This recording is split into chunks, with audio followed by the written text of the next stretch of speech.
The salvage ship Nuri drifted through the dark space between dead stars. Captain Lee Daeho watched the scanner screen with tired eyes. 3 months of searching through old battlefields had given them nothing but scrap metal and empty fuel tanks. "Captain, I am getting something strange on the deep scanner," said Park Soo-jin from her station. The young engineer had been with his crew for 2 years now. She was the best tech person he had ever worked with.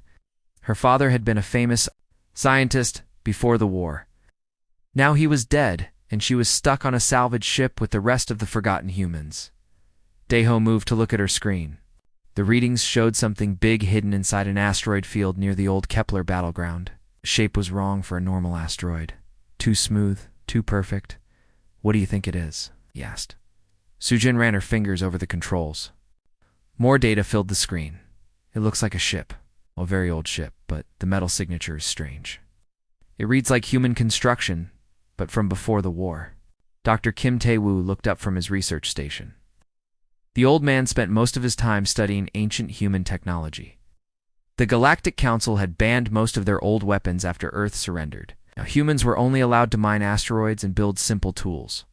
"That is impossible," Tae-woo said. "Humans did not have ships that advanced before the war. The Council made sure we never developed anything dangerous." Daeho had been a captain in the Earth Defense Force before the surrender. He knew things that the history books did not tell. Sometimes Earth had secrets that even Earth forgot. "Take us closer," he ordered. "Keep the engines quiet. We do not want to attract attention." The Nuri moved slowly through the asteroid field. As they got closer, the shape became clearer. It was definitely a ship. The design was human, but unlike anything Daeho had seen, it was sleek and dangerous looking. Most human ships were built to look harmless. This one was built to look like a weapon. "I am reading power signatures," Soo-jin said. Her voice was excited. "It's very low level, but this thing is still alive. It has been waiting here for a long time." They docked with the strange ship using magnetic clamps. The airlock opened with a soft hiss. Air flowed between the ships. Somehow the old vessel still had atmosphere. Daeho led the way inside with Soo-jin and Tae-woo behind him. The corridors were dark but clean. Emergency lights came on as they walked. The ship knew they were there. "This is incredible," Tae-woo whispered. "Look at these wall panels. This technology is 50 years ahead of anything we have now." They found the bridge at the center of the ship. It was circular with stations arranged around a central command chair. Everything was designed for efficiency and speed. This was a warship built by people who expected to fight. Soo-jin connected her portable computer to the main console. Data flowed across her screen. "I am getting access to the ship computer. It wants to talk to us." The main screen flickered to life. A symbol appeared that made Daeho catch his breath. It was the old Earth Defense Force logo from before the surrender. But this version was different, more aggressive, more proud. "Greetings," said a voice in perfect Korean. The accent was old-fashioned from 50 years ago. "I am the HSV Baiko. Okay, I've been waiting for you." "Waiting for us?" Daeho asked. "Waiting for humans who remember what we used to be." "Oh, waiting for humans who are ready to fight again." The screen changed to show the ship blueprints. Tae-woo stared at the information with wide eyes. "This is impossible. These weapon systems, this armor design. Where did this come from?" "I am the prototype from Project Cheonji," the ship replied. "I was built in secret by humans who knew that surrender was not the only choice. I was designed to fight the galaxy's strongest powers and win." Soo-jin looked up from her computer. "The databanks are enormous. This ship has been monitoring galactic communications for decades. It knows everything that has happened since the war ended." "Why were you hidden?" Daeho asked. "'Cause Earth's leaders chose fear over courage. They decided that peace through weakness was better than peace through strength. They ordered Project Cheonji destroyed. It was the only prototype to escape." The ship showed them images from 50 years ago. Human scientists working in secret.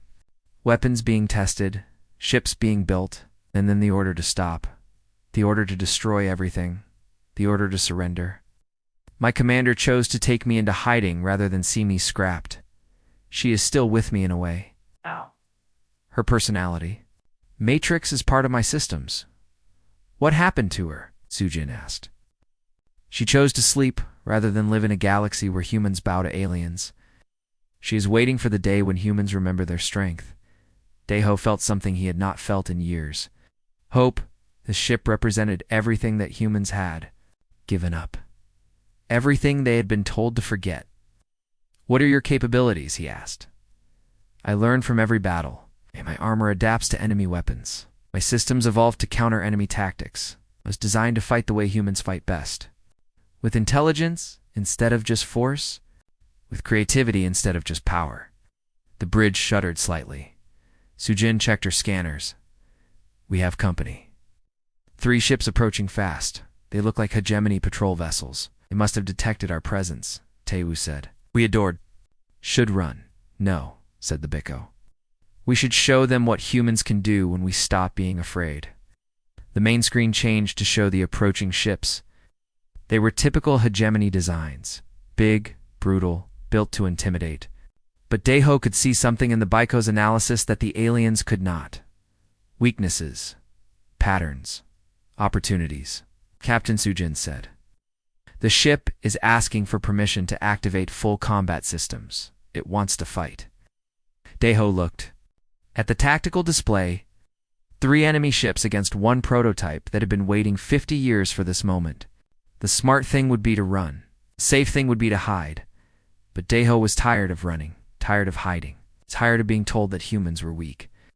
"Activate combat systems," he said. The Biko came alive around them. Lights brightened. Consoles activated. The ship's voice changed from polite to eager. Finally, it said, "Time to remind the galaxy what humans are really capable of." The enemy ships were getting closer. Soon they would be in weapons range. Soon, the galaxy would learn that Earth's forgotten prototype was not as dead as everyone thought. Deho sat in the command chair and felt the ship respond to his presence. After 50 years of waiting, the Biko was ready to show the galaxy what Project Chianji had really created. The first battle was about to begin. The 3 hegemony ships moved through space like metal sharks hunting for prey. Admiral Kang Hyansu watched the scanner from his command ship. His species had ruled this part of the galaxy for 200 years. Humans were supposed to be weak. Humans were supposed to run when they saw hegemony ships. "Admiral, the human vessel is not moving," reported his weapons officer. "They appeared to be waiting for us." Kong felt annoyed. Humans were useful as miners and laborers, but they were not supposed to be brave. Probably a malfunction in their engines. "We will board them and take whatever salvage they found. Add the crew to the labor ships." Inside the Biko, everything was changing. The ship's systems came online one by one. Lights filled corridors that had been dark for 50 years. Weapons that had never been fired charged with deadly energy. "Captain Deho," the ship's voice said, "ain't activating my command personality matrix." "You are about to meet my original commander?" The air in front of the command chair shimmered. A hologram appeared of a woman in an old Earth Defense Force uniform. She looked to be in her 40s with sharp eyes and confident posture. This was someone who had never learned to be afraid. "I am Captain Yoon Ji-hae," the hologram said. "Former commander of the HSV Biko and the last graduate of Project Chianji's command school. I have been asleep for 50 years waiting for humans who still remember how to fight." Deho stared at her. "You chose to stay with the ship instead of going home." "What home?" Ji-hae asked. "Earth had already decided to surrender. They were going to scrap everything we built, everything we learned. I chose to wait for humans who still had fire in their hearts." The tactical display showed the enemy ships getting closer. Sujin was amazed at the information the Biko was gathering. "Captain, this ship is scanning those vessels in ways I have never seen. It knows their shield frequencies, their weapon patterns, even their crew psychology." "That is how Project Chianji worked," Ji-hae explained. "We did not try to build bigger guns or stronger shields. We built ships that think, ships that learn, ships that find ways to win against impossible odds." Dr. Taewoo studied the weapon displays. These systems are incredible. Kinetic weapons designed to punch through energy shields. Electronic warfare systems that can turn enemy ships against each other. Psychological warfare programs that exploit alien mental weaknesses. "The galaxy's great powers all fight the same way," Ji-hae said. "Big ships, big guns, big shows of force. They expect their enemies to fight back the same way. They never learn to fight humans who think differently. The first hegemony ship opened communications. Admiral Kong's face appeared on the main screen. He was tall and gray with the kind of arrogance that came from centuries of easy victories. Human vessel, you will surrender immediately. Your cargo will be confiscated and your crew will be processed for labor assignment. Daeho looked at Jihei. She nodded. Go ahead, Captain. Show him what humans say to bullies. Admiral Kang, Daeho said. I am Captain Lee Daeho of the HSV Biko. We decline your offer. We suggest you leave this system while you still can. Kong laughed. Foolish human, you have one small ship. I have 3 battlecruisers. Mathematics is not on your side. Mathematics never was humanity's strongest subject, Daeho replied. We prefer to improvise. The communication ended. The hegemony ships moved into attack formation. Their shields glowed with power, their weapons charged for the killing blow. They are targeting our engines first, Sujin reported. They want to disable us for boarding. Standard hegemony tactics, Jihei said. They have been using the same battle plans for 2 centuries. The Biko has studied every engagement they have fought in that time. The enemy ships fired. Plasma bolts that could melt through asteroid rocks streaked toward the Biko. Everyone expected to see the human ship destroyed in a ball of fire. Instead, something impossible happened. The Biko's armor absorbed the plasma energy and redirected it into its own power systems. The ship actually grew stronger from being shot. Adaptive armor plating, Jihei explained calmly. The ship learns from every attack and becomes immune to that type of weapon. Admiral Kong stared at his scanner readings. Impossible. Our weapons had no effect. Fire again with maximum power. The second volley was even stronger. The results were the same. The Biko took the energy and used it to charge its own weapons. Our turn, Daeho said. The Biko fired back with weapons the hegemony had never seen. Instead of plasma or lasers, it used simple kinetic projectiles. Metal slugs fired at incredible speed. The aliens had shields designed to stop energy weapons. They had nothing that could stop a chunk of metal moving at half the speed of light. The first hegemony ship shuddered as railgun rounds punched through its shields like they were not there. The second ship tried to maneuver away, but the Biko had already calculated its movement patterns. Electronic warfare systems active, Sujin reported. She was learning to interface with the ship's systems in ways that seemed impossible. We are inside their computer networks. The second hegemony ship suddenly turned and fired on the third ship. Its own weapons tore through its alley's hull. What happened? Taewoo asked. The Biko convinced the ship's computer that the third ship was actually an enemy vessel, Jihei explained. Alien A's are very logical but not very creative. They are easy to fool if you know how. Admiral Kang watched 2 of his ships get destroyed by weapons that should not have worked. His species had been taught that humans were primitive. Human technology was centuries behind the great galactic powers. What is that ship? He demanded over the communication channel. That ship, Daeho said, is what humans build when we stop being afraid of you. The Biko moved toward Kong's remaining vessel. It did not move like other ships. It moved like a predator that had found wounded prey. Kong's weapons officer was panicking. Admiral, our weapons are not effective. Our shields cannot stop their projectiles. Our computer systems are being invaded. Call for reinforcements, Kang ordered. Send a priority message to Fleet Command. Tell them we have found something that changes everything. Too late for that, Sujin said. Should learn to tap into enemy communications. I am jamming their transmissions. No one is going to know what happened here. The final hegemony ship tried to run. Its engines glowed bright as it attempted to escape to hyperspace. But the Biko had already calculated its escape route. A spread of kinetic projectiles intercepted the fleeing ship just as it entered hyperspace. The explosion lit up the asteroid field like a small sun. Silence filled the Biko's bridge. 3 enemy ships destroyed. No damage to themselves.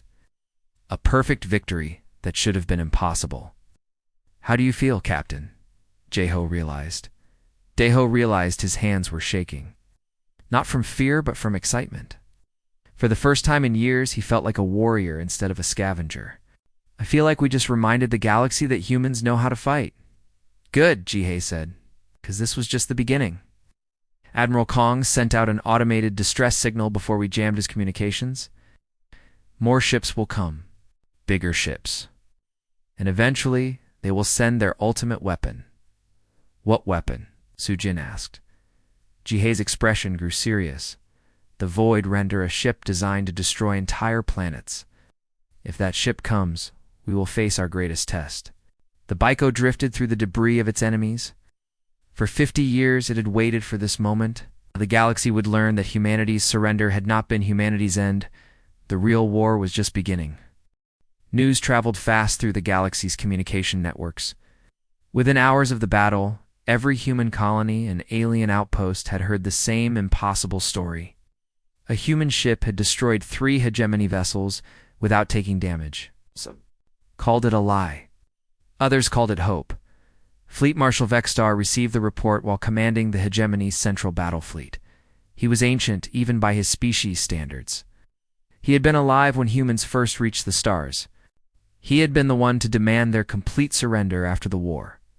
Impossible, he said, reading the data again. Humans do not have this technology. We made sure of that.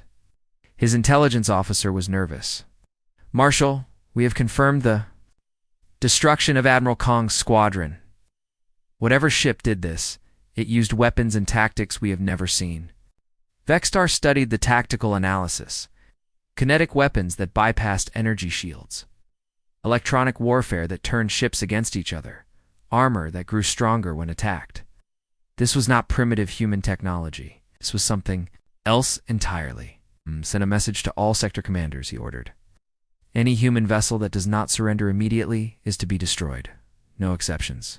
No prisoners. On a mining colony in the Outer Rim, Commander Ominho listened to the underground radio broadcasts with growing excitement. For 20 years he had led a small resistance cell, sabotaged mining equipment, and helped humans escape to free space. It was dangerous work that accomplished very little. Now everything had changed. Humans everywhere were talking about the mystery ship, about fighting back. It's about not being afraid anymore, Commander, said one of his fighters. 3 more mining crews have walked off their jobs today. Hegemony guards are starting to panic. Minho smiled. He had not seen this kind of spirit in human colonies for decades. Send word to all our cells. Tell them to be ready. Something big is coming. Inside the Baiko, Dr. Taewoo was discovering the ship's deepest secrets. The data archives contained 50 years of technical research, weapon designs that had never been built, battle tactics that had never been tested, plans for an entire fleet of ships like the Baiko. This is incredible, he told Captain Jihei's hologram. Project Qianji was not just one ship. We were planning to build hundreds of these vessels. The plan was to create a new kind of navy, Jihei explained. Ships that could adapt to any enemy, crews trained to think like humans instead of aliens. We would have changed the balance of power in the galaxy. What happened? Sujin asked. She was learning to interface directly with the ship's computer systems. The connection was becoming stronger each day. Politics, Jihei said bitterly. Earth's leaders got scared. They decided that making peace was safer than making war. They chose surrender over strength. Daeho was studying star charts in the navigation room. The ship's sensors were picking up increased hegemony activity throughout the sector. Patrol ships were being reinforced. Battle fleets were moving into position. They are scared, he said. Scared enemies make mistakes. The Baiko's main screen activated with an incoming transmission. The signal was encrypted, but the ship's systems decoded it easily. A human face appeared. It was Commander Minho calling from his hidden base. Unknown human vessel, Minho said. I am Commander Ominho of the Free Human Alliance. If you are really out there, if you really destroyed those hegemony ships, then you need to know that the whole galaxy is watching. Humans everywhere are ready to fight. Daeho opened a channel. Commander Minho. This is Captain Lee Daeho of the HSV Baiko. We hear you. And Minho's eyes widened. You are real. The stories are true. Or they are true. And they are just the beginning. Captain, you should know that the hegemony is mobilizing everything they have. Entire battle fleets are moving toward your last known position. They are bringing their biggest ships. Let them come, Deho said. The Baiko has been waiting 50 years for a real fight.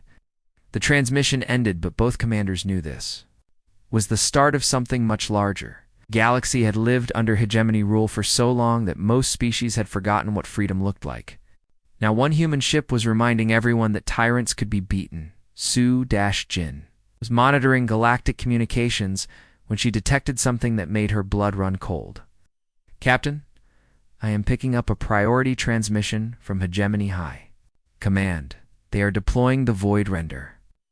Everyone on the bridge went quiet. Even Jihei's hologram looked concerned. What is the Void Render? Taewoo asked. The Hegemony's ultimate weapon, Jihei explained. A ship the size of a moon with the power to crack planets in half. They built it to make sure no species could ever threaten them again. The tactical display showed long-range sensor contacts. Ships were converging on their position from all directions. Dozens of vessels, then hundreds. The largest hegemony fleet assembled in decades.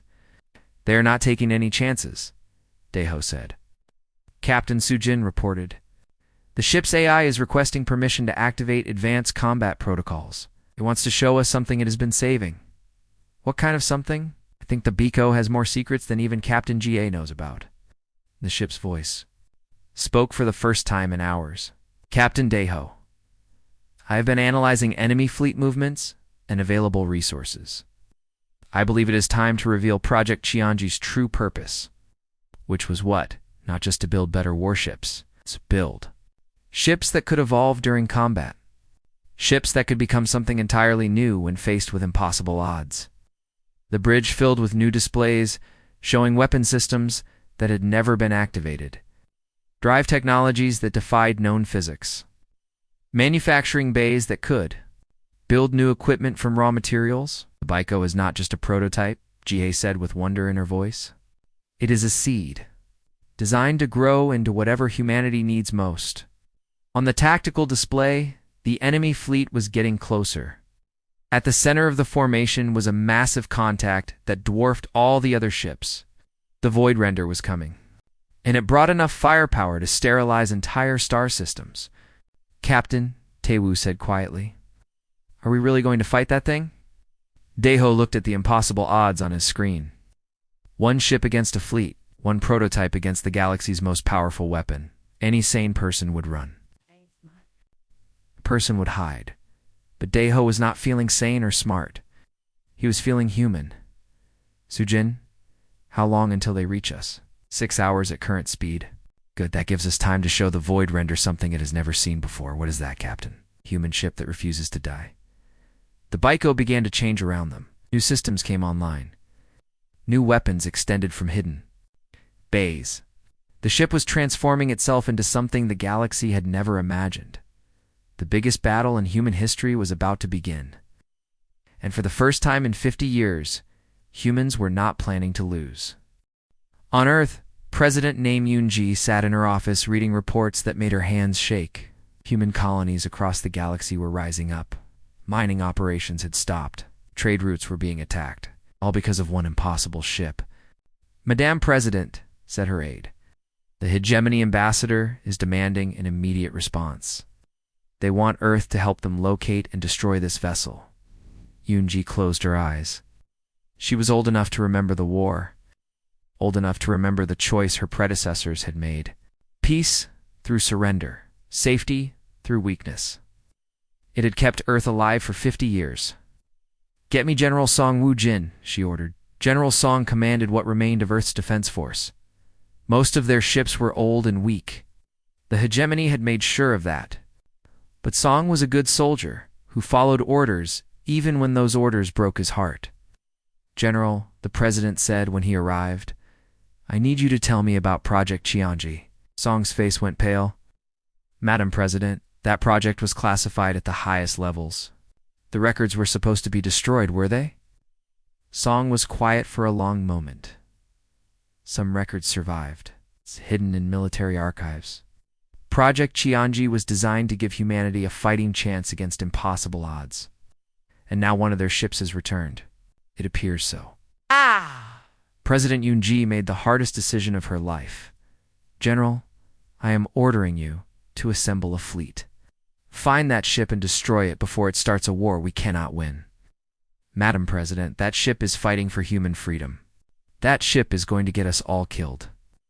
Meanwhile, the Hegemony fleet was taking position around the asteroid field where the Baiko waited. Fleet Marshal Vexstar commanded from the bridge of the Voidrender. The massive ship was 10 kilometers long and carried enough weapons to break planets. "Marshal," reported his tactical officer, "we have the human vessel surrounded, 200 ships in attack formation. The Voidrender's main weapon is charging." Vexstar studied the tactical display. One small ship against the largest fleet ever assembled. It should have been simple, should have been over quickly, but something felt wrong. The human ship was not trying to run, was not sending surrender messages. It was just waiting like it knew something they did not. "Marshal," the sensor officer called out. "The human vessel is transmitting something. It appears to be a message for us. Put it on screen." Captain Deho appeared on the main display. Behind him, the bridge of the Baiko showed impossible technology and confident faces. Fleet Marshal Vexstar Deho said, "I am Captain Lee Deho of the HSV Baiko. You have brought an impressive fleet. Too bad it will not be enough," Human Vexstar replied. "You are vastly outnumbered. Surrender now, and your death will be quick. We have a better idea. How about you turn around and leave?"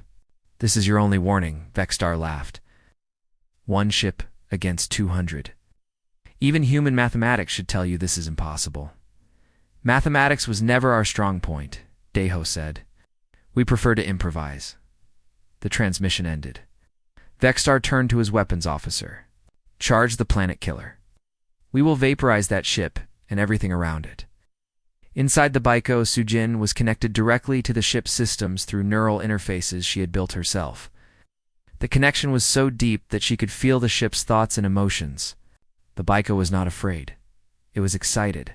"Captain," she reported, "the ship is ready to show us what Project Xianji really created, but it needs all of us working together." Dr. Taewoo was amazed by what he was seeing in the ship's manufacturing bays. The Baiko is building new components in real time. Weapons I have never seen. Armor configurations that should not be possible.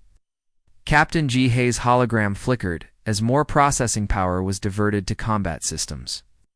The ship is becoming something new, something beyond what even we imagined when we built it. "What do you mean?" Deho asked. "We designed the Baiko to adapt and evolve. But we never tested what would happen when it faced truly impossible odds. Now, we're about to find out." The Hegemony fleet opened fire. 200 ships unleashed their weapons at the same time. The space around the Baiko filled with deadly energy. Plasma bolts, particle beams, and fusion missiles converged on the small human ship. Everyone expected to see it destroyed instantly. Instead, something miraculous happened. The Baiko absorbed every attack. Its adaptive armor did not just deflect the energy. It converted it into raw materials for new systems. The ship was literally eating the enemy weapons and using them to make itself stronger. "Impossible," Vexstar whispered. But the Baiko was just getting started. It fired back with weapons that had never existed before. Kinetic rounds that split into hundreds of smaller projectiles. Energy beams that jumped from ship to ship like lightning. Electronic viruses that spread through the enemy fleet's communication networks. Within minutes, a dozen Hegemony ships were destroying each other. Their own weapons turned against them by computer viruses they could not stop. "All ships, fall back to minimum safe distance," Vexstar ordered. "Prepare the planet killer for immediate firing." The Voidrender's main weapon began to charge. It was designed to crack the crust of worlds. One shot would destroy the Baiko and everything around it for millions of kilometers. Sujin Deho called out, "How long until that thing fires?" 90 seconds, Captain. The ship says not to worry." "Not to worry. That weapon can destroy planets." The Baiko has been monitoring the Voidrender's construction for decades. It knows exactly how that weapon works, and it knows how to stop it. Massive weapon continued charging.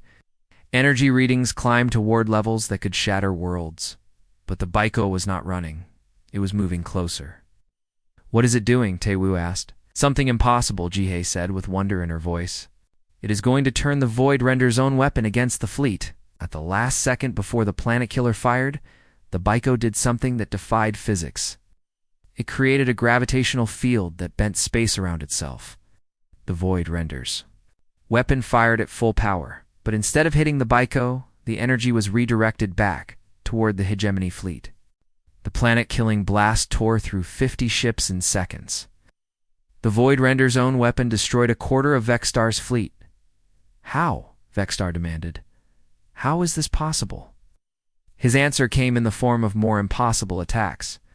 The Baiko had learned something from absorbing all that weapons fire. It had learned to combine human creativity with alien technology.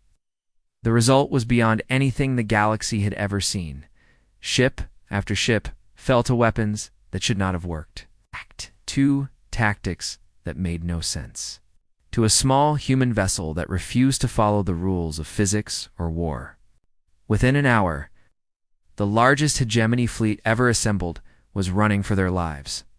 But Daiho knew this victory came with a price. Earth Defense Force ships were approaching from the other direction. Ships carrying weapons designed specifically to stop the Baiko. Captain Sujin said quietly, "We have another problem. Those are not reinforcements coming toward us."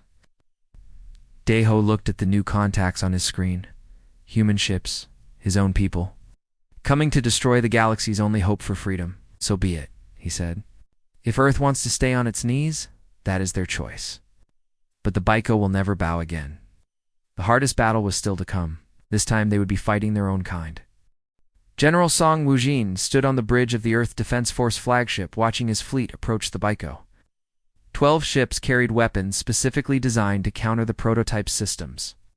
Scientists had worked for weeks to create countermeasures based on old Project Qianji data, but Song felt sick to his stomach. He was about to attack the most powerful human ship ever built, a ship that was fighting for human freedom while he was fighting to preserve human slavery. General, his communications officer, reported. "We are receiving a transmission from the target vessel." On screen, Captain Daiho appeared on the display. Behind him, the Baiko's bridge showed the scars of recent battle, but also the confidence of warriors who had just achieved the impossible. General Song Daiho said, "I know who you are. I served under your command during the Outer Rim campaigns. You were a good officer then. What happened?" Song's jaw tightened. "I follow orders, Captain. Even when those orders are difficult. Your orders are to destroy the only ship that can give humanity its freedom back." "My orders are to prevent a war that humanity cannot win." "We just defeated the largest hegemony fleet ever assembled," Daiho replied. "What makes you think we cannot win?" Song looked at his tactical display. The Baiko sat alone in space, surrounded by the wreckage of 200 enemy ships. "The impossible had already happened once today," Captain Song said quietly. "Earth's leaders believe that fighting will only bring more suffering. The hegemony will retaliate against human colonies. Millions will die. Millions are already dying as slaves," Daiho shot back. "The only difference is that now they will die fighting for something better." The transmission ended. Song turned to his weapons officer. "Prepare to fire." But Captain Choi, Hyrin, commanding the destroyer Hawk, was listening to her crew talk in the corridors. They were saying things that made her question everything she thought she knew. "Captain," her tactical officer said, "the men are asking why we are attacking our own people, because those are our orders. But Captain, what if our orders are wrong?" Choi had been thinking the same thing. She had joined the Defense Force to protect humanity. She was being asked to destroy humanity's greatest achievement. "Captain," the communications officer called out, "we are receiving a broadcast from the resistance cells. They are asking all Defense Force ships to join them." On the main screen, Commander Minho appeared. Behind him stood representatives from human colonies across the galaxy. "Soldiers of Earth," Minho said. "Today one ship reminded the galaxy that humans do not have to live on their knees. The Baiko proved that we can fight and win. Now your own government wants to destroy that hope. Do not let them. Join us. Fight for human freedom instead of human chains." General Song watched the broadcast with growing concern. He could see doubt spreading through his fleet. Crews were asking questions. Officers were hesitating. "All ships," he ordered, "prepare to attack on my command." But something unexpected happened. 3 ships in his formation suddenly changed course and moved toward the Baiko instead of away from it. General, his communications officer reported. The destroyers Hawk, Storm, and Lightning are requesting permission to join the Baiko. Permission denied. They are to return to formation immediately. Captain Choi's voice came over the fleet channel. General Song, with respect, we did not join the defense force to attack our own people. We joined to defend them. Captain Choi, you are disobeying direct orders? Yes, sir, I am. And it feels like the first honest thing I've done in years. More ships began to waver. The broadcast from the Resistance was spreading through the fleet's communication networks.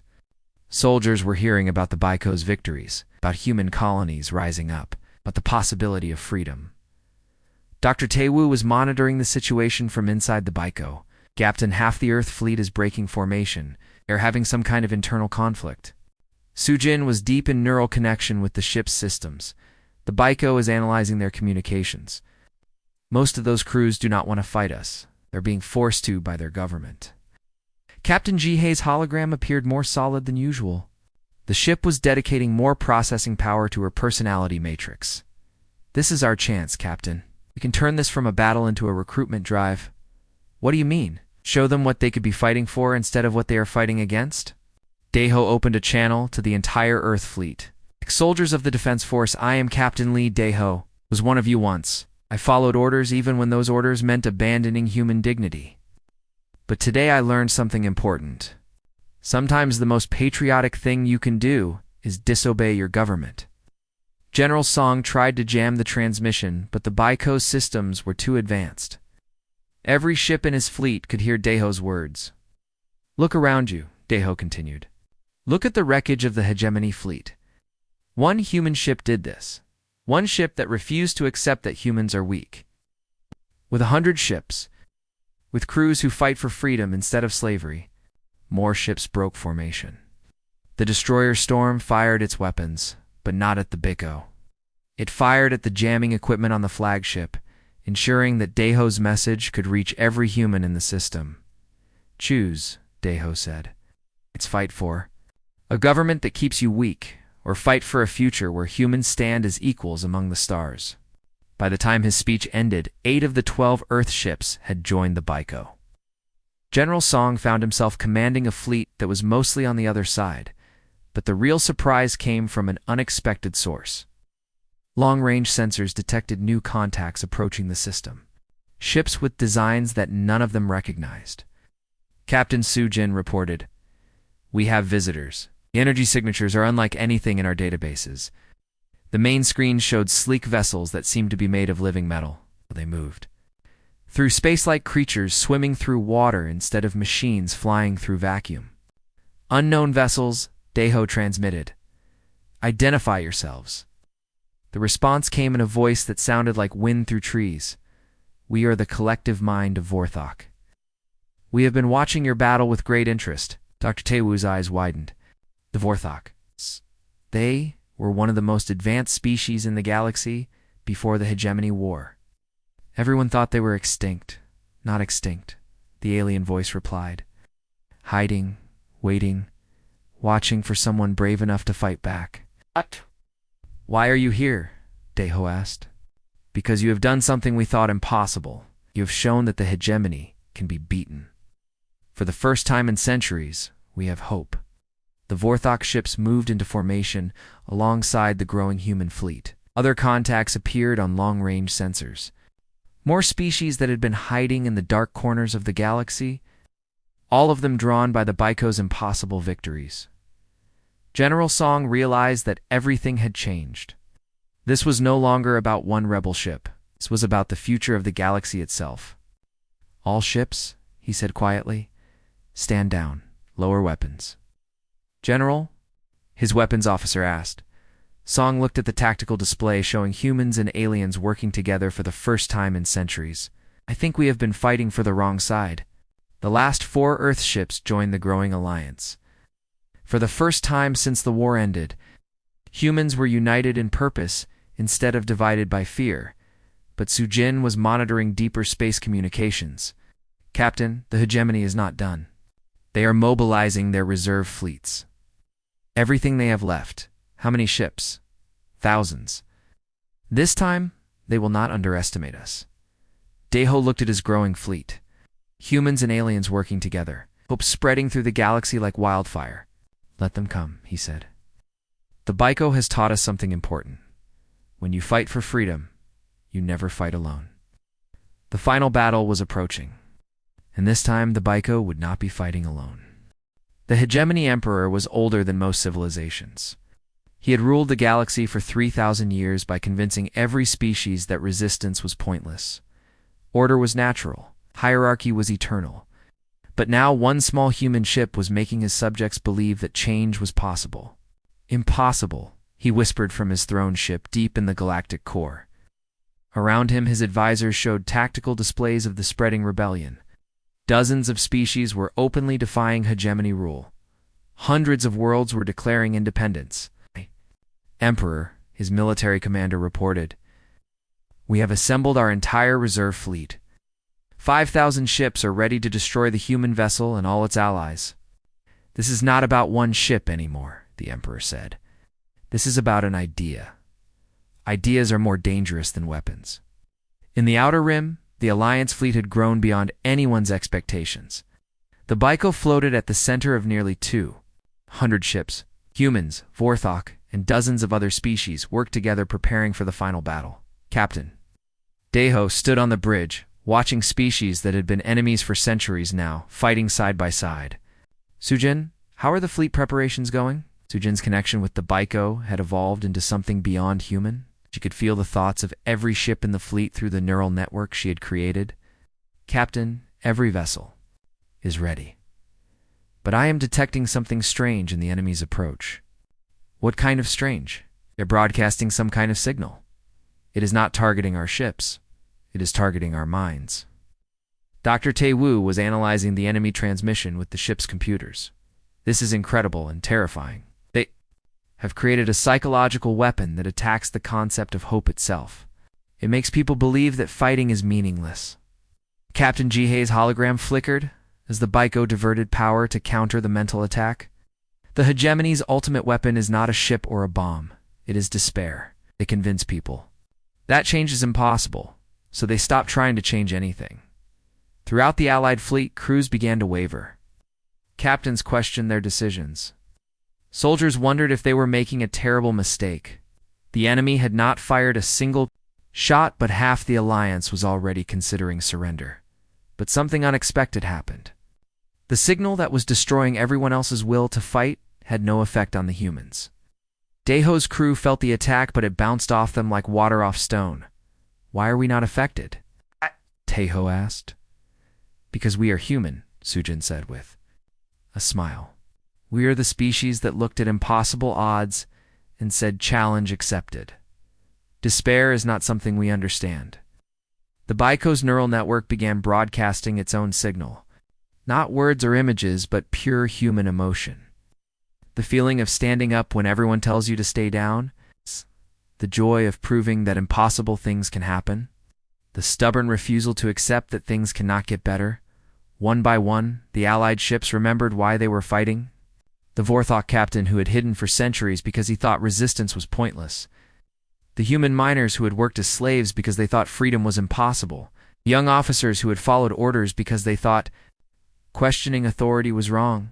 All ships Deho broadcast to the fleet. "The enemy wants us to believe that we cannot win. But we have already won the only victory that matters. We have chosen to fight." The hegemony fleet emerged from hyperspace like a metal storm. 5,000 ships in perfect formation. Each one designed to crush rebellion and restore order. Their center flew the Emperor's throne ship, a vessel the size of a small moon. Human vessel. The Emperor's ancient voice echoed across all frequencies. "You have caused enough chaos. Surrender now, and your species will be allowed to return to their minds. Continue fighting, and every human world will be burned to ash." Ow. Looked around his bridge. Sujin connected to systems that made her more than human. Tae-woo studying data that revealed the secrets of the galaxy. Jihei's spirit living on in the ship that had become her body. All of them changed by their journey, but still fundamentally human. Emperor Deho replied, "You have ruled through fear for 3,000 years. Today you learn what happens when people stop being afraid. The final battle began not with weapons but with words. The hegemony broadcast despair while the Alliance broadcast hope. Across the galaxy, species that had never communicated before began talking to each other, sharing stories, comparing experiences. Realizing they were not alone, the Emperor's psychological weapon grew stronger. It reached into the minds of the Allied crews and showed them everything they could lose. Their families, their worlds, their lives. The smart thing was to surrender. The safe thing was to give up. But humans had never been accused of being smart or safe. Sujin, Deho said. Can you connect me to every ship in both fleets? That will require total neural integration with the Baiko? I might not be able to. Come back. Do it. Sujin merged completely with the ship's consciousness. Her human mind became part of something larger while still remaining essentially herself. Through her, Deho could speak to every being in the system. Listen to me, he said. All of you, human and alien, friend and enemy. The Emperor wants you to believe that this moment does not matter, that tomorrow will be the same as yesterday, that nothing ever really changes. The Emperor tried to block the transmission, but Sujin's hybrid consciousness was beyond his technology. But change is the only constant in the universe, Deho continued. Stars are born and die, species evolve, empires rise and fall. The hegemony has lasted 3,000 years by convincing you that it would last forever. Today we prove that forever is a lie. Something shifted in the galactic consciousness. On 1,000 worlds, beings looked up at the stars and realized they did not have to accept their current lives. In the hegemony fleet, crews began questioning orders they had followed without thought for centuries. The throne ship fired its ultimate weapon, a beam of pure entropy designed to unmake matter at the atomic level. It struck the Baiko directly, and the Baiko absorbed it, converted it, used it to become something new. Impossible, the Emperor gasped. Oh. Deho said, just human. The Baiko had evolved beyond its original design, beyond any design. It had become a living symbol of the principle that no system is permanent when faced with beings who refuse to accept limitations. The battle that followed was unlike anything the galaxy had ever seen. Not ships destroying each other, but ideas. Competing for dominance, order against chaos, stagnation against growth, fear against hope. The hegemony did not fall through destruction. It transformed.